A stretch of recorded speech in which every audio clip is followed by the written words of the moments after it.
Hey everyone, Mr. Sujano here. In today's video, we're taking a look at the brand new Logitech StreamCam. Let's get started.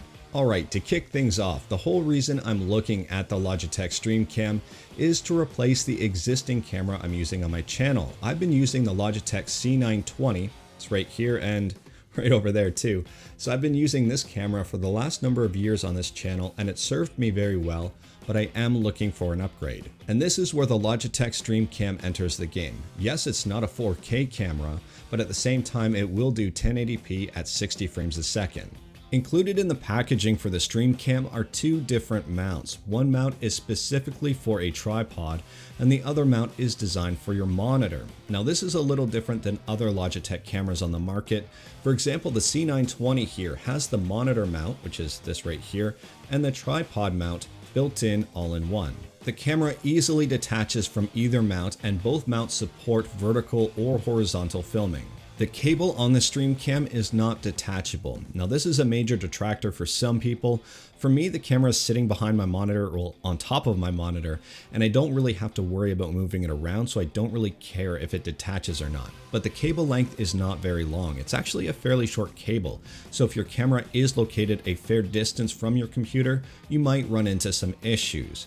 On top of that, I do want to point out that the StreamCam is USB-C. It's not a standard USB adapter on the end of it, and not all motherboards support USB-C. Fortunately for me, I have a dedicated USB-C port on the back of my motherboard, but not everybody does. So that is something to consider as well, because you may need to pick up an adapter, and not necessarily all adapters work the same or work well. So you may run into compatibility issues, you may run into performance issues. It's just something to consider. So here's what the camera looks like in vertical mode if you were to use it, for example, with Facebook or Instagram. And you can flip the camera in real time. So I'll just pull it out of the holder here. It'll automatically change the camera around for me and reconfigure it. So now it's comparison time. On the top right, we have the Logitech StreamCam. On the bottom left, we have the Logitech C920. Both of these cameras have nearly identical settings. The only difference is that the StreamCam is running at 60 frames a second. In terms of field of view, these cameras are nearly identical. I really didn't notice anything different in the field of view. Now in terms of motion, here is a motion test so you can see the difference between 30 and 60 frames a second. Next up, I'll test the autofocus and auto exposure using a super scientific method. I'll cover both lenses here.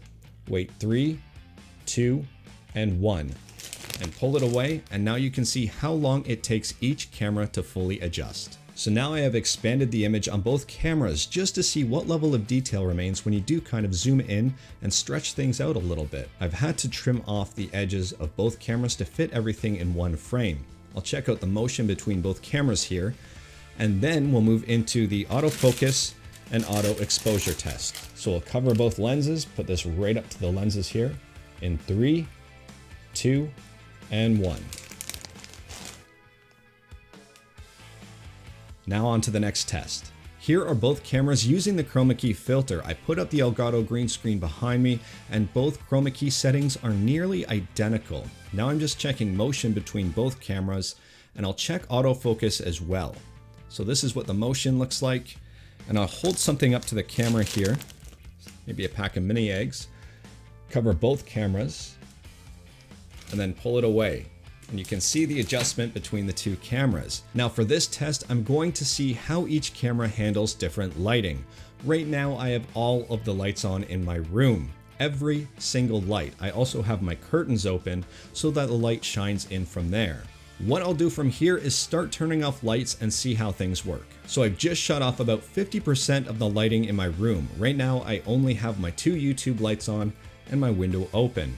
I'll check out the motion between both cameras, and let's check out the autofocus and auto exposure in 3, 2, and 1. Let's move on to the next test. So now I've shut off every single light in my room. The only thing that's lighting me up is the natural light coming out of my window. Now I'll check out the motion between both cameras here, and we'll check out the autofocus and auto exposure. So hold this up to the camera. 3, 2, and 1. Now I have closed my curtains and tried to remove most of the natural light in this room. The only light that is remaining is what's shining through my curtains. I'll test the frame rate between both cameras here. And next up, we'll test the autofocus and auto exposure. So I'll hold this up to the camera, give it 3, 2, and 1. For this next test, I'll test the audio between each camera. I've disabled the audio from my microphone. The only audio you are hearing now is from the c920. Pop, pop, popsicle, ice, ice, icicle, test, test, testing, 1, 2, 3. Now I have disabled the audio from the c920. This is the audio straight from the StreamCam. Pop, pop, popsicle, ice, ice, icicle, test, test, testing, 1, 2, 3. Now I've set up both cameras as if you were live streaming, for example on Twitch or YouTube or on Mixer. At this size, the resolution doesn't matter nearly as much because the picture is so small. Here's a test of the frame rate between both cameras. And now I will test the auto exposure and auto focus in 3, 2, and 1. In terms of pricing, the c920 has been around for quite a while. It's currently listed at $80. For the StreamCam, it's currently listed at $170, $90 more. Now for my thoughts on which camera is better. From purely a performance standpoint, the StreamCam beats the c920 hands down. The auto exposure is better. The focus is better. The clarity of the overall picture is better. On top of that, at 1080p, 60 frames a second is better than 30. But for your own personal situation, it will completely depend on your needs. Can you get away with a 920? Do you need 60 frames a second at 1080p? Are you only going to use 720p?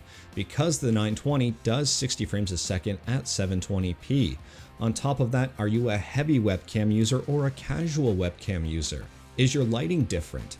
Are your tastes different? Your visual tastes? There are a lot of different things to consider. If you need a camera for casual web chat, then the c920 is perfectly fine. If you're streaming at 720p, the c920 is perfectly fine. If you're streaming even at 1080p, but your camera is only, this big in the corner of the screen, the c920 is absolutely fine. And there is something else I really want to point out too. If you've noticed, my colors have been flickering, things have been a little inconsistent between both cameras. And that's because I have both cameras on automatic settings. I don't recommend using automatic settings at all. I recommend tweaking your settings individually on each camera until you get the picture that you like. It's very similar to when photographers change settings on their camera. If they pick up a DSLR, you won't see many photographers taking pictures on the auto setting. They tweak it. Maybe they change the ISO, maybe they change the aperture. So there are a ton of different settings that you can tweak to get the picture you're looking for. Generally, the automatic settings will not give you the best overall picture. You can definitely tweak the settings to get a better looking picture overall and a more consistent picture. But anyways, that's all I've got for today. Let me know what you liked about each camera in the comments below. Which camera did you think was better? Which camera is your favorite out of the two? If you like this video, leave a like. If you didn't like this video, leave a like. Hit that subscribe button, check out my other videos. Thank you everyone, take care.